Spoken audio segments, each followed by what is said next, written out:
Bonjour, donc nous allons continuer notre travail sur le livre Maths et Matrices, le langage C appliqué aux mathématiques. Alors c'est un wikibook. Nous allons travailler sur un nouveau chapitre, Gauss-Jordan. Alors il y a plusieurs versions de la fonction Gauss-Jordan. La première, celle que nous allons voir, c'est le total pivoting. C'est l'équivalent de ce que l'on a fait sur notre travail sur le déterminant. C'est-à-dire que pour pivot, on choisit la valeur la plus importante dans la matrice. Ensuite, il y a une deuxième version, c'est le partial pivoting. Dans cette version, au lieu de choisir comme pivot, comme meilleur pivot, la valeur la plus importante dans toute la matrice, ce sera juste dans la colonne du pivot. D'accord ? On cherchera la meilleure valeur, la valeur la plus forte en valeur absolue dans la colonne du pivot. D'accord ? Ensuite, ici, on va travailler avec les variables libres, en total pivoting et en partial pivoting. Ici, on va créer une fonction qui va utiliser l'algorithme de Gauss-Jordan pour avoir une fonction qui inverse une matrice. Donc on aura deux versions, une version à partir du déterminant, une version à partir du Gauss-Jordan. Et ici, on va résoudre résoudre un système et inverser une matrice sans faire des fractions. Ici, ça sera inverser une matrice triangulaire à la main. Et ici, ça sera une méthode pour choisir un système d'équations en fonction de ce que l'on veut faire. Et ensuite, quelques applications géométriques. D'accord ? Alors, on va commencer par total pivoting. Alors ici, comme vous voyez, il y a beaucoup de fichiers H. Donc, je vous fais confiance. Vous avez juste à télécharger ces fichiers. On ne va pas le faire. On va juste regarder ce premier fichier. C'est le fichier VA que l'on a restructuré. Donc, c'est ici qu'il y aura les fonctions Gauss-Jordan. Elles commenceront par un G, d'accord ? Comme les fonctions pour le déterminant commencer par un E. Voilà. Donc là, on a simplifié le fichier VA. Et le fichier qui récupère tous les fichiers Gauss-Jordan, c'est ici, d'accord ? Et comme il y en a beaucoup, je préfère pas juste vous montrer qu'on télécharge, c'est pas très intéressant. Alors on va commencer par sélectionner un exemple. Donc le premier exemple.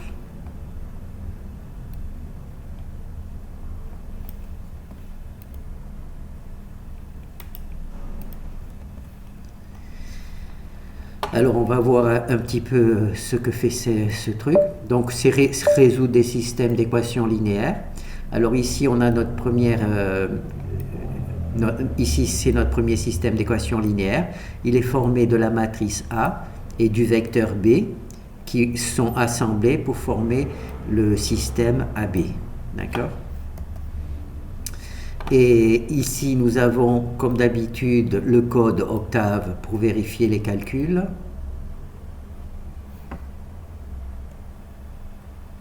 Ah, ça serait bien que je sélectionne le code avant. Je ne sais pas si j'ai sélectionné le code là. Eh bien oui, je l'ai sélectionné. Donc, on voit le résultat. Donc ici, c'est le résultat du calcul. Et ici, c'est le résultat sous forme sous Octave. Donc on voit que c'est exactement les mêmes valeurs. D'accord ? Est-ce qu'on peut voir Octave d'une manière... Voilà. Voilà. Donc là, on a notre matrice avec Octave et on la résout ici. Et là, c'est la même chose, hein. On a la version ici Octave. Comme je vous ai expliqué, Octave ne permet pas de structurer la matrice de manière bien colonne par colonne, donc tout est un peu mélangé. Ce qui n'est pas le cas en langage C quand on travaille où tout est bien positionné. Et là, on a donc notre résultat.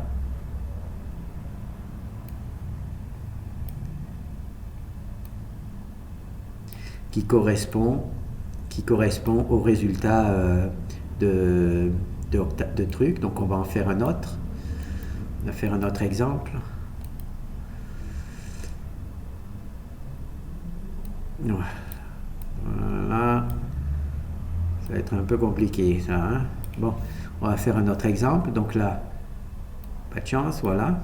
Donc là, on a une autre matrice A, le vecteur B qui correspond, la matrice AB, d'accord. Ici, on a la version octave pour pouvoir voilà, pour pouvoir l'installer dans Octave. Donc voilà, là on lance dans Octave. Donc ici, on a le résultat. Et ici, on voit qu'on a les mêmes valeurs. D'accord. Ici, voilà. Donc, on va faire un troisième. Donc, un plus petit. Donc là, on a la matrice A, la matrice B, la matrice AB. Ici, c'est le code qui en résulte, le code d'Octave. On va le mettre ici. Voilà, on va lancer. Et on va vérifier juste que voilà, on a bien les mêmes valeurs ici. D'accord?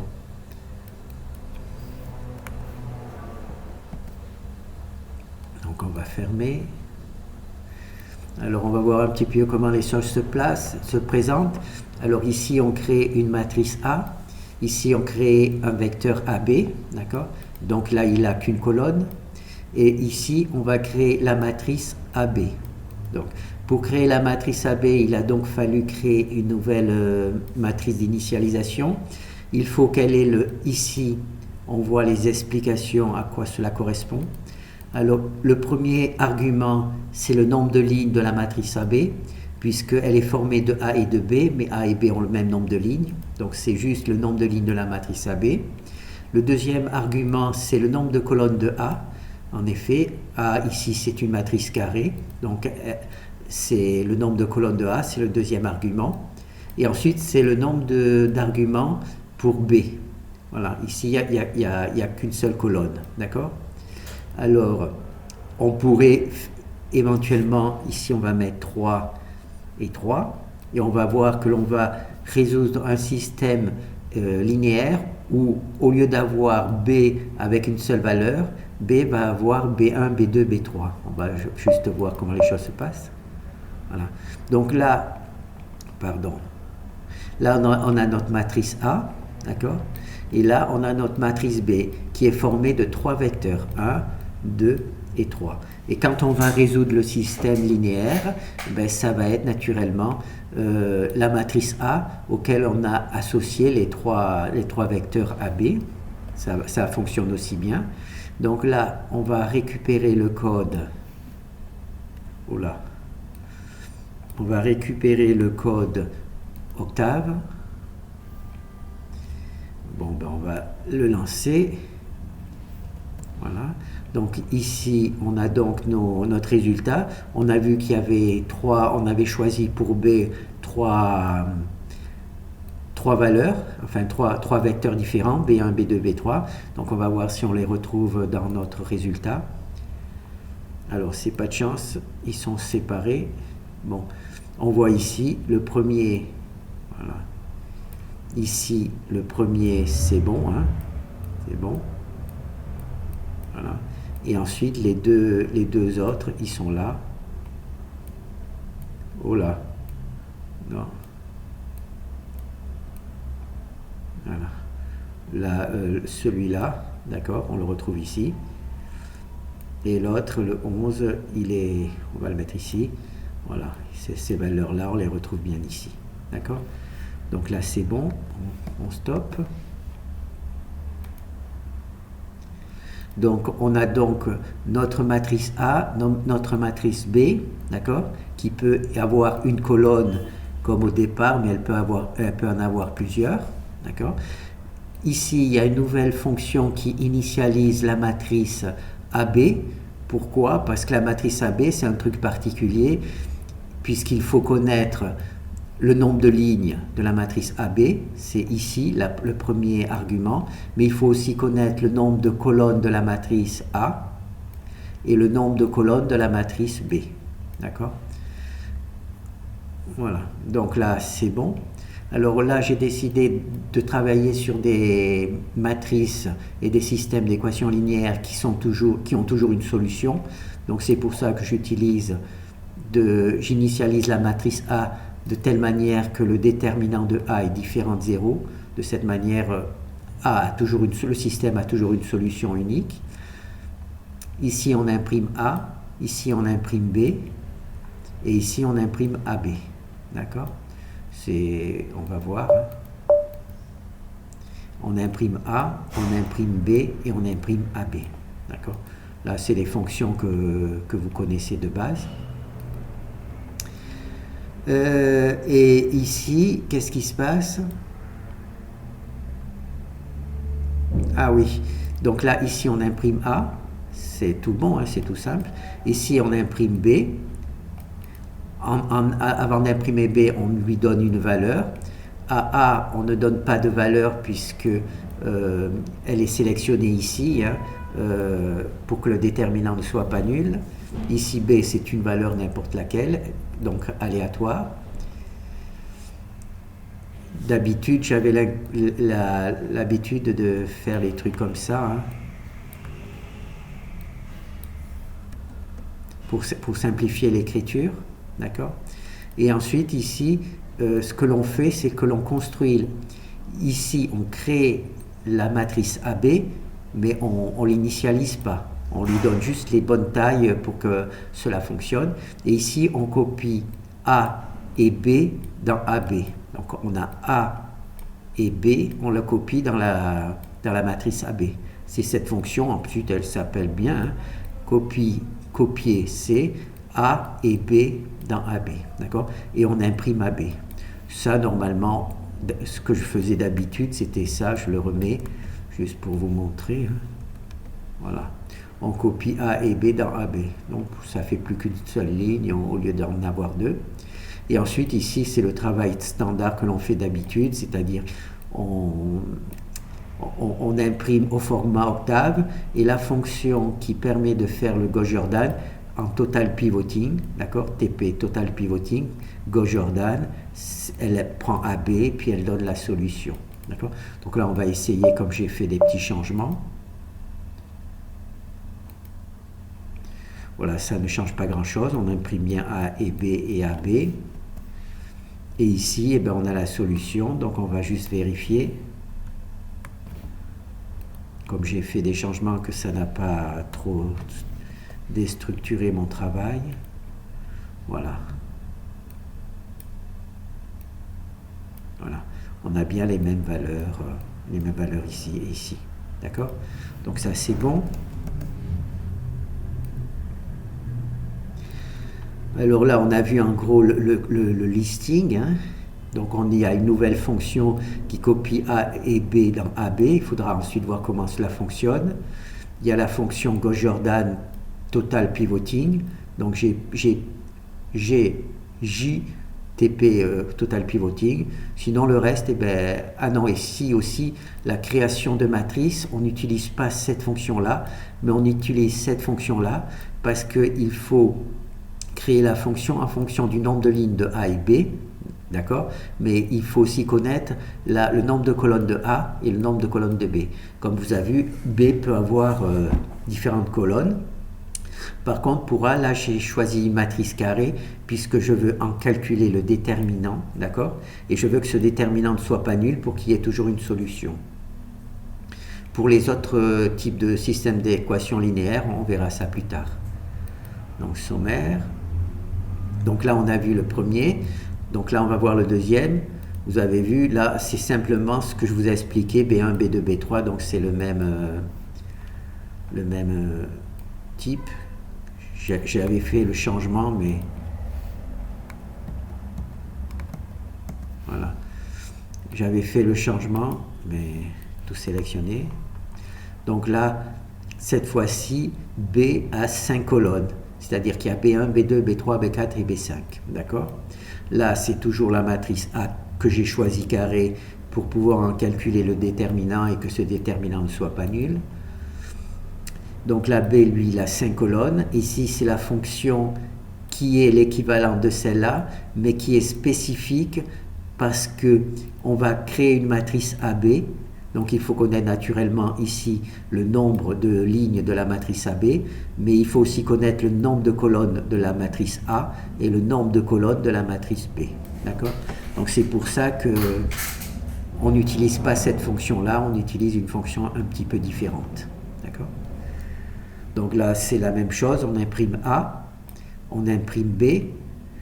Bon là je laisse séparer, normalement je le mettais là, mais enfin c'est pas grave, donc il y a une valeur aléatoire pour B.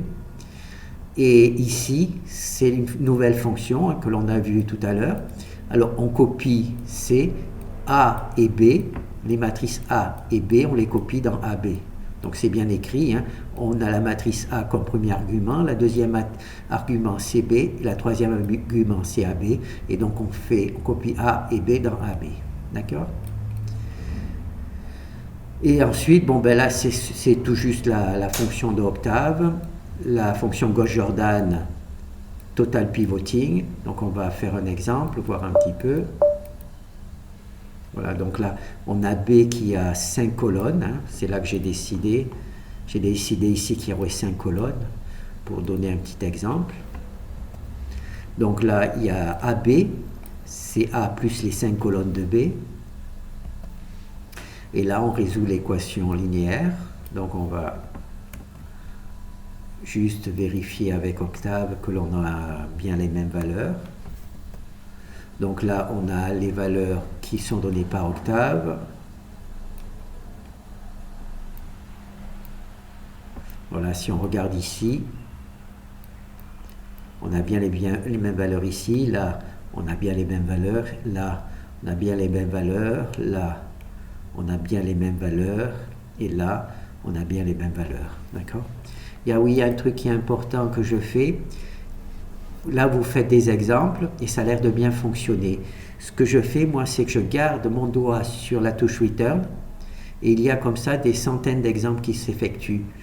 Pourquoi je fais ça? Parce que je me suis aperçu que il m'est arrivé de faire comme ça, de résoudre un problème et de trouver la solution, d'accord? Donc, comme je fais 3 exemples, ça fonctionne très bien. Et naturellement, en programmation, quand vous en faites 1000, ben, il peut y avoir des difficultés. Et le meilleur moyen de savoir, c'est de laisser le doigt pendant quelques secondes sur Return. Et si jamais il y a un blocage ou que vous quittez le programme, ça veut dire qu'il y a un problème quelque part. D'accord? Donc je vous conseille, si vous avez un programme avec des boucles, de faire ce genre de manipulation.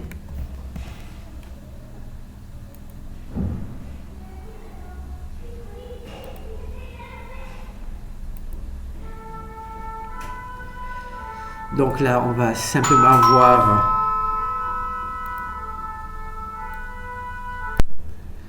Alors là, cette fois-ci, nous allons continuer et ce que nous allons faire, c'est calculer l'inverse d'une matrice. D'accord? On va calculer l'inverse, mais on ne va pas écrire la fonction inverse. On va utiliser la fonction Gauss-Jordan pour calculer cette inverse. D'accord? Ensuite, dans un deuxième temps, on va construire une fonction qui calcule véritablement l'inverse de la matrice à partir de la fonction Gauss-Jordan, mais de manière plus directe, que je dirais. Donc là, on va voir tout simplement ce qui c'est. Donc là, on a une matrice A, d'accord? Pour calculer l'inverse d'une matrice, il faut l'associer à la matrice identité, vous vous rappelez, ça donne la matrice A et la matrice identité, et quand on va appliquer l'algorithme de Gauss-Jordan à cette matrice-là, ici va apparaître la matrice inverse, d'accord? Donc ça c'est le truc d'algèbre linéaire. Alors ici on a notre matrice A, la matrice A se trouvait ici, d'accord? On applique l'algorithme de Gauss-Jordan, ici elle se transforme en matrice identité, et ici on obtient la matrice inverse, d'accord? Alors au départ, ici on avait la matrice A et la matrice identité ici, d'accord? Et au final, on a la matrice identité en premier et l'inverse de la matrice A en second. Donc maintenant, on va vérifier avec Octave. Donc là, on lance. Alors ici, on a la matrice A, d'accord? Et ici, on a son inverse. Et on va essayer de voir si on arrive à récupérer l'inverse. Voilà. Voilà. Oui. Voyez, ici, on a notre inverse. Et ici, il y a le calcul par octave. Et on regarde, c'est exactement les mêmes numéros. Les mêmes chiffres, pardon. Voyez, c'est exactement les mêmes chiffres. D'accord. Ah oui, un petit truc. Vous voyez, là j'ai rajouté format short pour la commande Octave. Il y a donc la matrice, il y a la commande Octave qui permet d'inverser la matrice. Et là, en rajoutant ce petit code E, on obtient avec, comment ça s'appelle, Octave, sous forme scientifique. Ça permet d'avoir la version scientifique. Ce qui me permet à moi aussi de construire la matrice sous forme scientifique. Et de cette manière, eh bien, on a exactement le même résultat dans Octave et dans truc. Parce que sinon, Octave, de temps en temps, suivant les nombres, il les met en mode scientifique ou pas. Alors que moi, j'ai pas le choix, c'est soit scientifique, soit pas scientifique. D'accord? Donc là, j'ai imposé, grâce à cette commande, à Octave de toujours mettre sous forme scientifique pour ce type de travail, parce que dans les autres, je laisse libre. Pour ce type de travail, en imposant le format scientifique, on obtient exactement les mêmes valeurs pour Octave et pour mon travail. Donc là, on a une matrice A, d'accord? On va l'associer à la matrice identité. C'est ici qu'on a associé la matrice A et la matrice identité. Et en appliquant l'algorithme de Gauss-Jordan, ici, cette partie-là va se transformer en une matrice identité. Et ici, va s'inscrire en parallèle l'inverse de la matrice. Voilà. Ici, on a la Gauss-Jordan. L'algorithme Gauss-Jordan a transformé la matrice A en matrice identité et par le même fait, elle a transféré dans la deuxième partie l'inverse de la matrice A. D'accord? Donc on va juste récupérer le truc.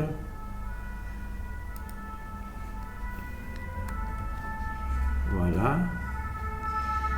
Et maintenant, on va juste récupérer la taille pour que l'on voie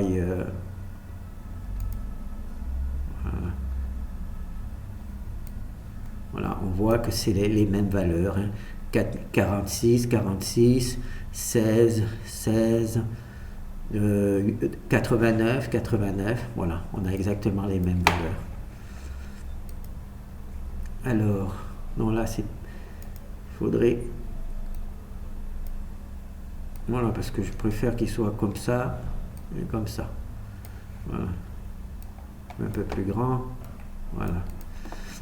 Donc la même chose, je vais tester pour voir si ça marche bien. Je vais garder le doigt sur truc pour voir si ça bloque. Non, ça bloque pas, vous voyez. Là, j'ai appuyé sur plusieurs fois sur X, sur la touche Return pour voir si mon programme ne bloque pas. Donc là, ça a l'air de fonctionner. Ça ne veut pas dire que mon travail est correct, le fait de maintenir sur la touche et que ça continue à fonctionner. Mais si d'une certaine manière, en agissant de cette manière, j'étais éjecté de ce programme, c'est-à-dire que la fenêtre se ferme toute seule, ça veut dire que là j'ai un problème. D'accord ? Donc c'est une manière pour moi de corriger, donc je vous en fais profiter.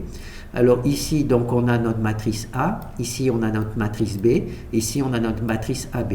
Donc B doit être carré, puisque ça doit être une matrice identité, et A, pour qu'elle soit une matrice inversible, il faut qu'elle soit carrée, donc elles ont les mêmes valeurs. Donc ici, juste pour rappel, on crée une matrice AB, d'accord? Là, on crée uniquement, on ne l'initialise pas. Donc, on crée une matrice AB. Donc, ici, c'est le nombre de lignes et de lignes de A et de B. Naturellement, A et B ont le même nombre de lignes. Ici, c'est le nombre de colonnes de A, le deuxième argument.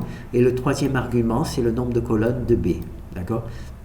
Et ici, exceptionnellement, pour ce travail, il faut que toutes les lignes et les colonnes soient identiques. D'accord?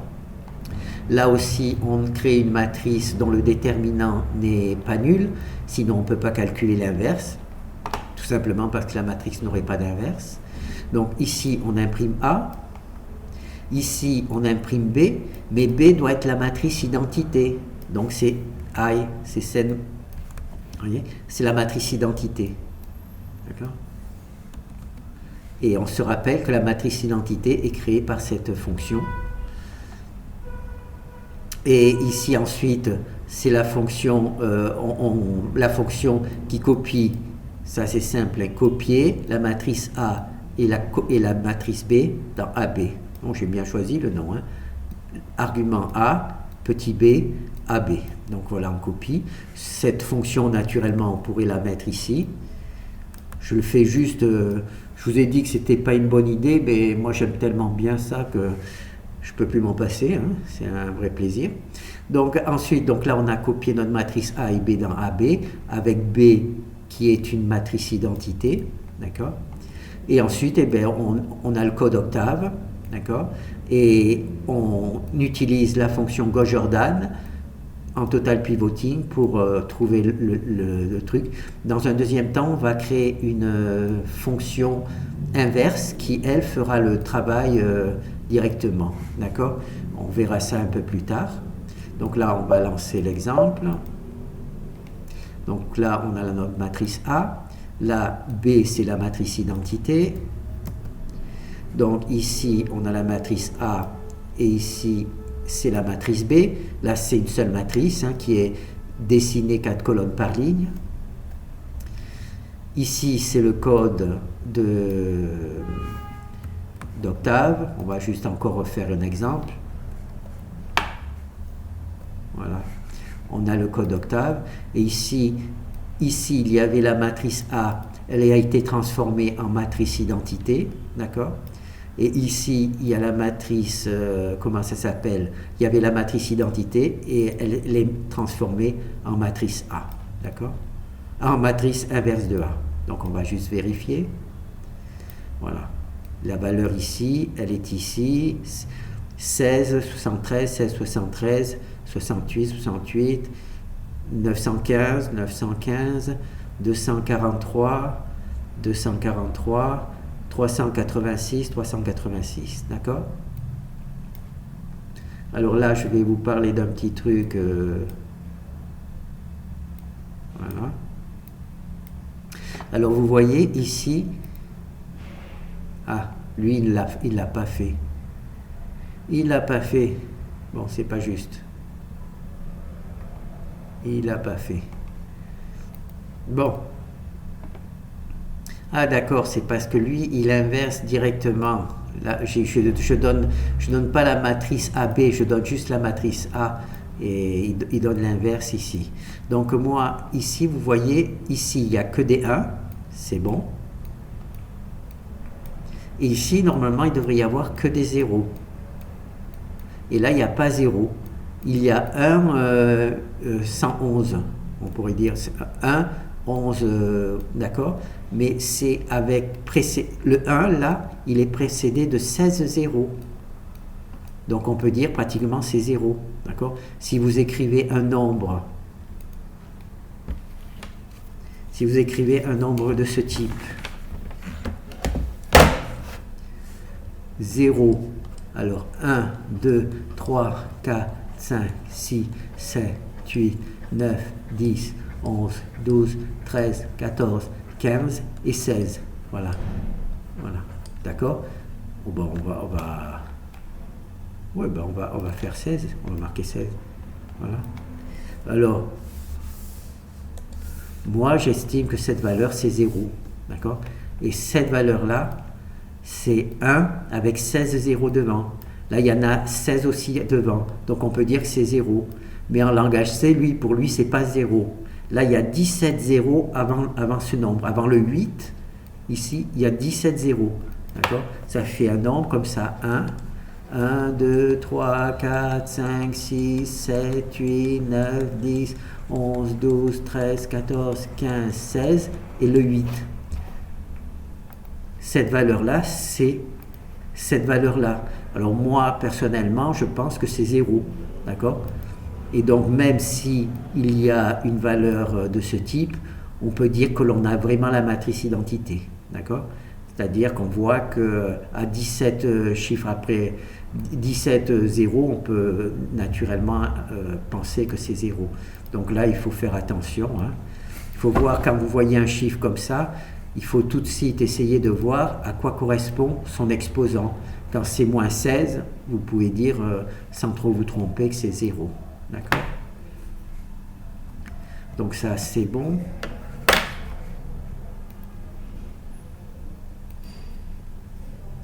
Donc on a fait l'inverse. Maintenant, je vais vous présenter un petit travail particulier. Je ne l'ai pas fait souvent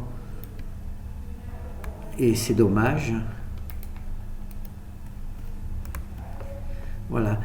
De proposer des exemples où c'est vous qui choisissez les valeurs. C'est important parce que si vous avez par exemple à résoudre un problème et que vous avez vous-même résolu le système, ça vous permettrait de vérifier votre travail. D'accord? Et ça, je ne l'ai pas fait assez souvent. Et il va falloir que je les rajoute partout où c'est disponible, que ce soit pour calculer des déterminants ou le reste. D'accord? Donc là, j'ai fait ce travail pour ça. Donc on crée un tableau de nombres, un simple tableau de nombres, avec les valeurs destinées à être calculées. Alors il y a A, B, donc il y a la matrice A, d'accord? Et B, c'est une colonne, d'accord? J'aurais pu marquer A, non, c'est bien comme ça. C'est bien écrit comme ça, d'accord? Alors ici, il y a toujours notre fonction qui permet de créer la matrice AB. Alors ici, on crée la matrice AB, d'accord?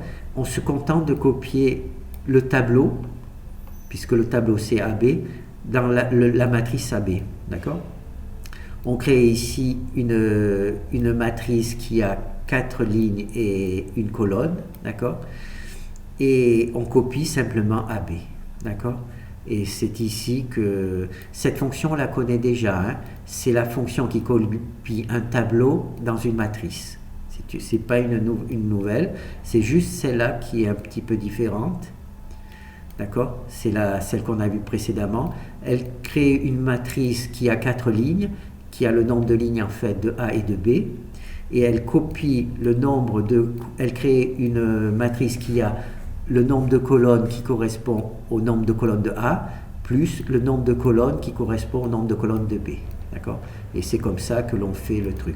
Donc là, quand on crée ici, il ne faut pas se tromper dans les nombres, et il ne faut pas se tromper aussi dans les nombres ici. D'accord? Il faut faire attention.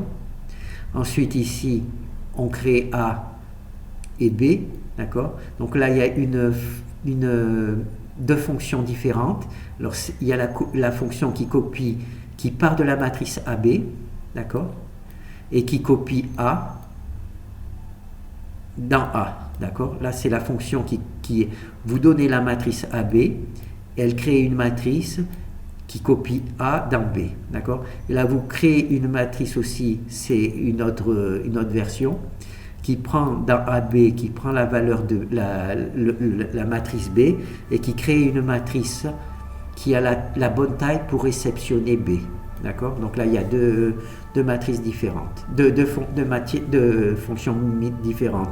Une fonction qui crée une matrice pour installer A, et une fonction qui crée une matrice pour installer B. D'accord? Donc ici, ensuite, on a A, et on a B, et on a AB. D'accord? Là, on va vérifier. Voilà, ici on a A, ici on a B, et ici on a AB. Et cette fonction AB, cette matrice AB est construite ici sous forme numérique. elle est installée dans la fonction AB ici, et ensuite on crée A et on crée B avec deux fonctions différentes. Il faudra que je vérifie si on a vraiment besoin de deux fonctions, une pour créer A et l'autre pour créer B, je ne sais pas, il faudra que je vérifie. Alors ici ensuite on a notre matrice AB, donc on utilise simplement Octave pour faire le travail. D'accord, là simplement on va juste récupérer le code. Voilà. Voilà. Donc on va, vous voyez, on retrouve bien nos valeurs. 1, 2, 3, 4. 1, 2, 3, 4. 18, 46. Ah, c'est marrant. Ah, d'accord. C'est parce que ici, je l'ai mis... je l'ai mis en normal. Et là, c'est au format scientifique. Là, il est au format scientifique et moi, je ne l'ai pas mis au format scientifique.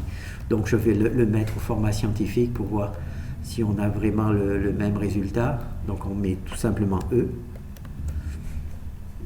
Comme les valeurs sont prédéfinies, ça ne va rien changer du tout. Voilà. Alors, 1, 2, 3, 4. Alors, où c'est qu'il est Octave?